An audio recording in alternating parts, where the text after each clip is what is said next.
Chuck and Betsy Stokes, and we've been married for almost 14 years.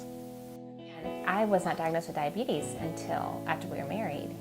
It was after, with our son, like they thought it was gestational diabetes, and then It turned out it wasn't gestational diabetes, it was type 1 diabetes. And so that was a game changer. 9 years of into marriage, and we got to a place where we just couldn't communicate anymore. It's like when I spoke, my words would get, garbled. When Betsy spoke, her words would get garbled. We just were not connecting. We weren't understanding each other. So we really couldn't. We weren't feeling it. That spark, that love and affection we really had for each other early on in our marriage. The exhaustion, the stuffing emotions down, and not communicating for, at that point, 4 or 5 years. Had really put some distance between us, but we still really wanted to love each other. we had decided that our turning point would be that we would open up to our friends about it. We pulled up, and it was hard to get out of the car because we were like, okay, this is it. It ends now, today.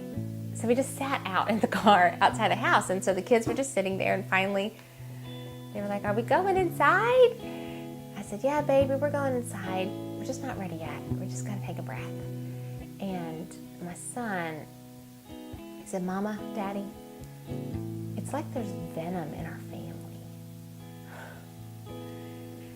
And Chuck and I looked at each other, and we just kind of both nodded, like, that is the perfect way to put it. And I said, Charlie, you're right. There is venom in our family. I said, the snake has bitten us. And I said, and we're going to go inside, and we're going to pray until Jesus sucks the venom out. Everything turned around in that moment. Because when I said that, Chuck looked at me, and it was like, okay, like finally we were on the same team about something. We both hated the venom enough to be partners again. That we were going to do whatever it took. Yeah, we had something to fight together instead of each other.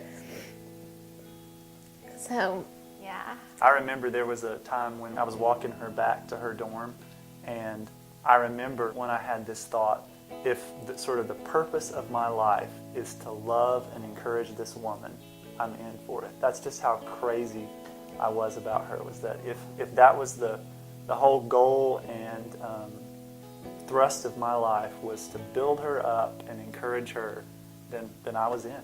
I was just that crazy about it.